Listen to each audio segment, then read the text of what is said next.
Tenim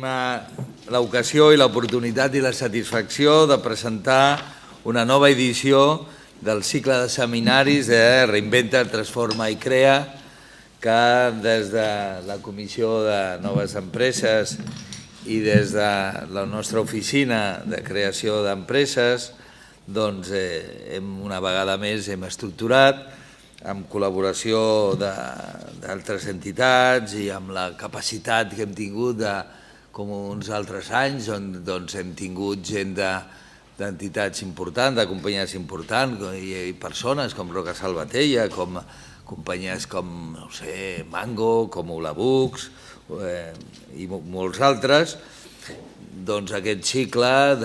que ja porta el tercer aniversari, han passat 500 persones, i enguany tenim aquesta satisfacció de fer una nova edició i tenim aquí la col·laboració del grup DAM i que ens farà també una presència, i hem de donar també el nostre agraïment a Esperis del grup Manpower, en la qual fa l'esponsorització també d'aquest acte. Tot això està incardinat, potser de vegades quan veiem que hi ha tantes actuacions és perquè verdaderament hi ha motius per a aquestes actuacions i hi ha motius i satisfaccions perquè des d'aquí, des d'aquestes accions, és el que està generant l'ocupació, la creació de riquesa i és el nostre futur. Aquesta capacitat que diem tots avui emprenedors, demà empresaris, és molt important. I si aconseguim consolidar, diríem, espais en els quals la gent s'hi trobi, que se li ajuda, que especialment les capes més joves que no tenen tantes possibilitats per relacions, per experiències de poder-lo fer, doncs així podrem crear aquest espai i ens felicitem tots plegats de tindre aquests moments com el d'avui. Avui, especialment dins d'aquesta, parlem de la internacionalització. Bé, tots sabem que han hagut dues claus molt importants per a la recuperació econòmica, i la recuperació ha estat una per la reforma laboral, també el pla de pagaments a proveïdors establert per al Ministeri d'Hisenda, que ha mobilitzat, diríem, capacitats i ha fet que moltes activitats industrials i empresarials no quedessin bloquejades per una manca de liquiditat, però després, ja des d'una vessant d'aplicació de negoci, hem vist que han hagut dos grans factors. Un ha estat el sector exterior, la internacionalització, i també el sector del turisme, que ha tirat molt i molt bé durant aquests difícils anys. Bé, avui sortosament parlem de la internacionalització i aquest seminari el que volem és explicar quin és el camí que dona la internacionalització. Jo dic dues coses, segurament són batibles o millorables per als que parlin després, però jo dic molt que és la capacitat de guanyar quota de mercat, quan amb el teu mercat interior no el tens, pots guanyar una quota de mercat exterior, i dues, quan el mercat interior no té liquiditat, no té capacitat i arrossega una mica de morositat, el sector exterior, la internacionalització, et comporta que aquella liquiditat que sí que s'ha generat a uns altres països de la Unió Europea o d'Àsia o dels Estats Units o d'on sigui, doncs la podem captar i la podem injectar a les nostres empreses i tornar a generar aquesta dinàmica de productivitat i de generació. Doncs és important aquest camí, ha estat la nostra fortalesa, hem crescut més que ningú, més que França, més que Itàlia, més que Alemanya en aquests darrers anys, percentualment, no amb xifres absolutes, però percentualment hem crescut més que tots, pràcticament a tasses del doble,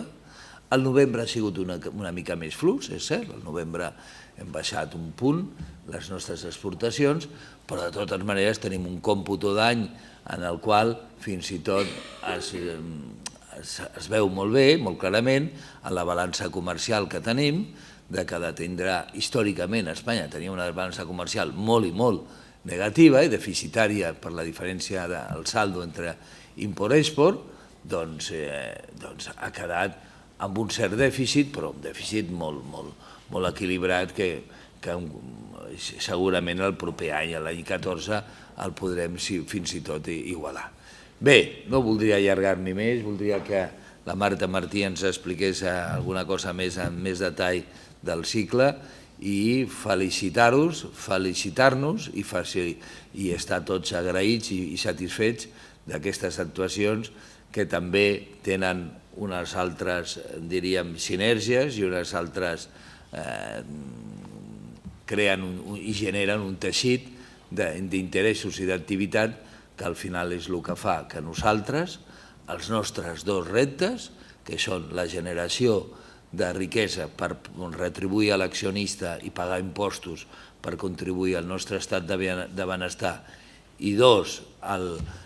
crear ocupació,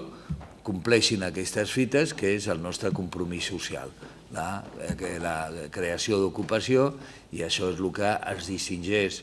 als empresaris, als emprenedors i a les organitzacions empresarials per tenir aquest compromís davant de la nostra gent. Moltes gràcies a tots i felicitats i endavant amb aquesta jornada.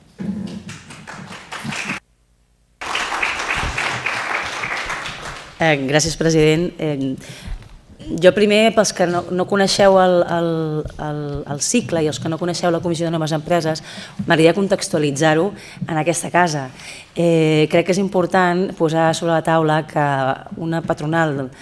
com és Foment, que fa molts anys que està lidiant amb els conceptes de l'economia de Catalunya,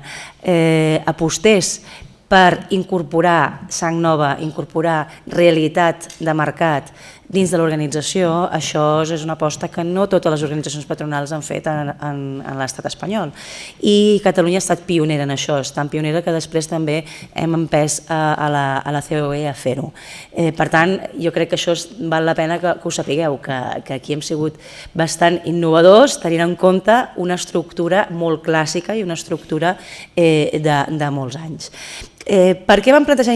Reinvented? Que això existeix i funciona gràcies a la Maria Mora, i això ho sabeu. La Maria Mora és l'ànima del dia a dia de la Comissió de Noves Empreses i és la que està pendent de que tiri endavant. Ens hem plantejat el de Reinvented perquè és la clau. És a dir, si no tenim una ment proactiva, decidida a estar en actitud en actitud positiva, estiguem en la situació que estiguem, en crisi o no en crisi, és impossible tirar endavant. Aleshores nosaltres plantejàvem un seminari en el qual es posés sobre la taula el fet que la clau està en un mateix, en com fa a partir dels seus recursos, a partir de les seves capacitats, a partir de les seves idees i a partir de les seves il·lusions, com fa per generar riquesa. I aquesta riquesa no entesa des d'un punt de vista només de diners, sinó riquesa amb el concepte abundància, abundància de coneixements, de relacions, d'experiències i a més, evidentment, al final, com a efecte col·lateral, de diners. Però si no s'aposta per tots aquests àmbits, difícilment, al final, un és ric. Ric és perquè tens abundància de tots aquests aspectes. Reinvented, el cicle Reinvented, pretén abarcar tot aquest cicle de vida de la riquesa, formant, donant i compartint experiències amb tots els àmbits que formen part de la generació de riquesa. Jo voldria apuntar especialment una de les funcions que estic desenvolupant ara, també gràcies a formar part de Foment i de COE, que és la presidència de l'Entrepreneurship and SME Committee, que és, per fer-ho fàcil, és el lobby que hi ha a nivell europeu des d'un punt de vista d'emprenedoria i pimes. I això us ho dic perquè, bàsicament, vaig sortir pitant d'aquí a la reunió que tenim a Brussel·les d'això, però per un tema important. Està a la cuina d'on es gesten les lleis, que després s'implementen en cada un dels estats membres, és important perquè pots aixecar el dit i explicar o reclamar certes condicions. Hi ha un problema sobre la taula, que és que la gent que fa les lleis en l'àmbit econòmic normalment no és el que genera la riquesa i per tant fa lleis allunyades de les necessitats o les realitats que tenim tots, obviant la majoria de les vegades que el teixit que hi ha a Europa i en tots els seus estats membres és de pimes i autònoms. Aleshores, vam tenir una reunió ara fa un parell, quasi 3 o 4 mesos ja, a Vilnius, que es va ajuntar a tot el que se'n diuen els SMI Envoys, que són els representants, els ambaixadors que hi ha a nivell polític de cada govern que implementen aquestes lleis enfocades a emprenedoria o a pimes, i es va discutir sobre el tema de les Small Business Act, tot el pla que hi havia de posar en marxa, teòricament, aquest ecosistema fèrtil perquè gent com tots els que esteu a la sala poguéssim generar valor. El resultat que hi va haver és que, primer, els que estàvem reunits,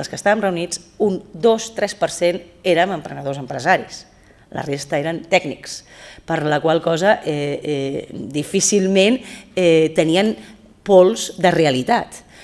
La bona notícia és que els que sí que tenim pols de realitat vam aixecar el dit i vam dir el que crèiem que havíem de dir, que és que per molt que es facin lleis i per molt que es facin marcs legals, si no s'implementen o s'estructuren de manera que no ajuden al que realment s'arrisca a peu de carrer, difícilment trobarem una Europa rica com tots proclamaven des d'un punt de vista polític. Vam arribar a la conclusió que hi havia d'haver més presència d'emprenedors i d'empresaris en aquests òrgans de decisió. I per això també jo invito a persones que esteu aquí sobre la taula que si voleu ser proactius en aquest nivell ens ho digueu perquè anirem de la maneta i defensarem això. A data d'avui us he de dir que les Small Business Act o tot el pla que hi ha perquè hi hagi creixement a Europa està en marxa, que hi ha diners sobre la taula perquè es puguin vehicular com a recursos per la PIME i els autònoms, però que no tots els estats membres ho estan desenvolupant bé. També m'agradaria que vosaltres fóssiu agents actius per donar-nos feedback de lo que realment serveix el marc legal que ens posen, que ens apliquen als nostres estats. I en això us faré el colofó final d'una de les frases que amb la conferència de Vilnius em va tocar. Vam estar fent un debat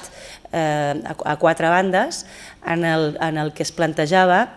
si encoratjant el món emprenedor era suficient per generar riquesa. Llavors, en aquest debat, en què jo vaig tenir l'honor de ser una de les speakers, hi havia el fundador d'Angry Birds, hi havia una noia que és la Amy Sharma, que és una de les pioneres en la defensa de la dona en el món econòmic a la Índia i a Anglaterra,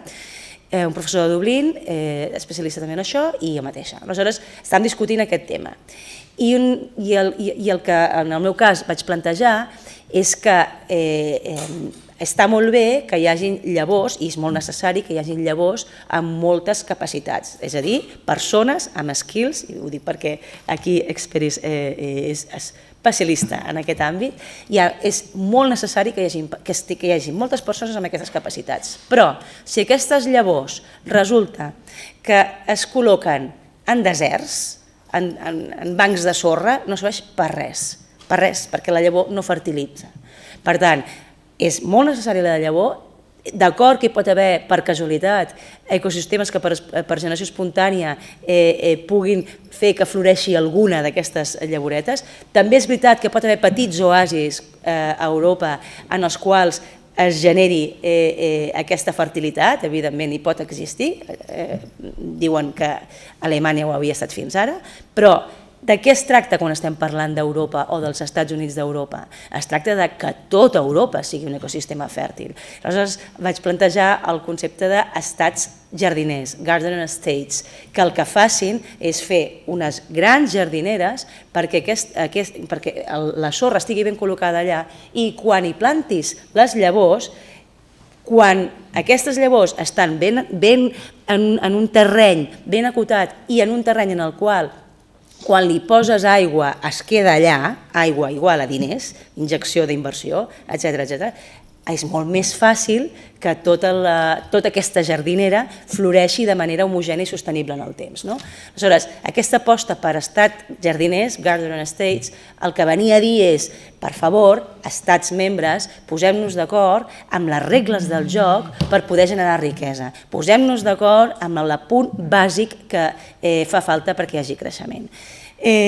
Vaja, va ser un granet de sorra en aquell debat, però aquí en tenim molts de granets de sorra. Esperem que amb el cicle Reinventa't i amb tot el que estem fent des d'un punt de vista de patronal com a foment i diverses persones que estem en barret defensant Plan ONG aquest tema, al final no tinguem reproducció de mini-oasis, sinó que tindrem uns grans territoris fèrtils. Jo només us voldria agrair la vostra presència aquí, sé que venir de bon dematí no és fàcil, però formar part d'aquestes jornades compartides és clau al final també per fer salts quàntics a nivell del creixement. Moltes gràcies a tots i donem pas a l'artista invitat, que és qui ens parlarà de la clau actual per fer aquest salt quàntic, que és la internacionalització. Moltes gràcies.